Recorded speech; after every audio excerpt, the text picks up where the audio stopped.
و این کانوا من قبل لفی ضلال مبین.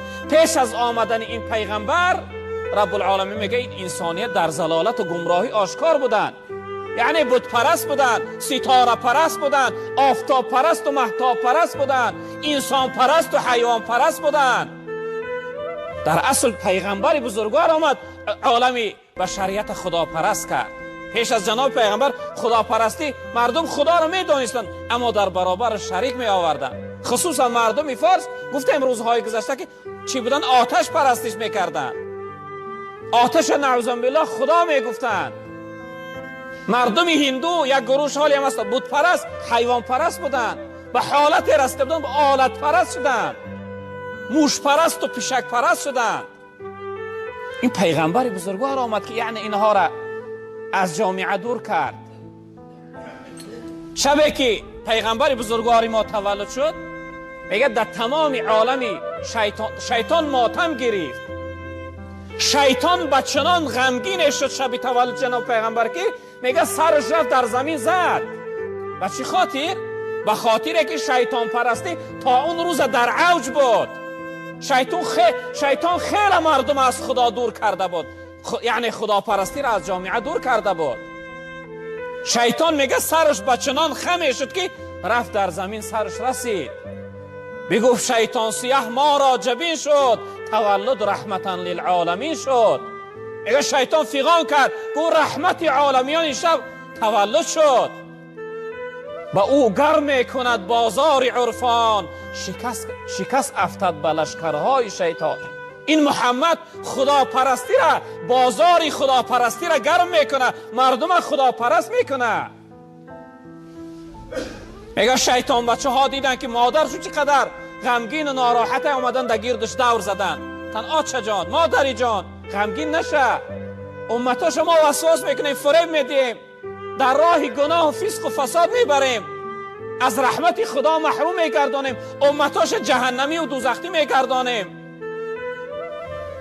میگه پیغمبر، میگه این شیطان علیه لعنه به سوی فرزنداش چی گفت؟ بیزد ابلیس فریادی دوباره به سوی آن گروهی سنگساره. فرزنداش میگه با دوباره یعنی یک فریاد غضبناک کربسون شو. گفت بسازد امتش هرچند گناه بیش، فرستاد است او را حق رحمتی خیش. و هرچند اگر امتش گناه کنه خداوند این محمد رحمتی خودش فرستاده است.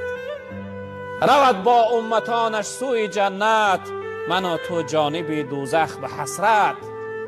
همه بلبل صفت در عیش بستان، که ما هیزم صفت در نار سوزان. شیطان سوی فرزنداش گفت و هرچند گناه کنه امت شفاعت میکنه، دعا میکنه، در روز قیامت سرش در عرش الهی در تعظیم و در سجده میمانه، آبهای دیده مبارک چه میریزانه. رب العالمین میگه حبیبی محمد، دوستی من ای محمد، ارفع رأسک، سر تبو بردار، گریه نکن. قل یسمع، بگو چیزی میگو من تو را گوش میکنم. سل تعطى، بپرس هر چیزی میپرسی من برای تو میدیم. وشفع تشفع، شفاعت کن که امروز شفاعت کننده تو هستی. پیغمبر بزرگوار سر میبردار از سجده و گردنی کج، آبهای دیده ریشی مبارک تر کردند. سر میبرداشته است، میگفت اللهم امتی امتی امتی، ای پروردگار امتام خلاص کن، من برای امتام گریه دارم امروز.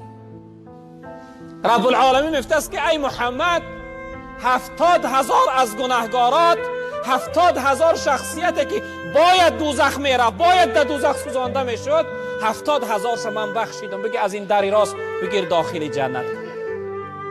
شیطان اینه یعنی برای فرزنداش بیان کرد. امت هرچند گناه کنه خداوند او را رحمتی خودش فرستاده است، همراهی امتاش جنت میرود. رب العالمین گفتن و تحقیق آمد برای انسانها رسول از نفس خچون، یعنی از جنس خچون. عزیز علیه ما عنیتم، چقدر دشوار و سخت و مشکل است برای این پیغمبر هر مصیبت و ناراحتی که در بالای امت می آید. پیغمبر ما چقدر یعنی ناراحت و غمگین میشه و خجالتمند میشه و از این رنج و مشقتی یعنی امت، از ناراحتی امت. خداوند یا بیان کرده است که چقدر دشوار و سخت است برای این محمد وقتی مصیبت و ناراحتی در بالای امتش میاد، وقتی امتش غمگین میشود، وقتی امتش در یک پیشپستی میزنه. حریص علیکم بالمؤمنین رؤوف رحیم. این پیغمبر چقدر خواهنده خوشبختی امتاش است. پیغمبر بزرگوار ما چقدر سعی و تلاش و کوشش میکنه که امتش خار نباشه، بدبخت و رسوا و بی قدر و بی حرمت و بی عزت نباشه. چقدر یعنی مهربان است، چقدر دلسوز است، رحیم است برای امتهاش. حیات عمر امتی امتی امتی گفت و گریه کرد. پیغمبر دایم غم من و شما امتهاش خورد. به این خاطر باید که من و شما برادران عزیز بزرگوار این پیغمبر بزرگوارمون دوست بداریم.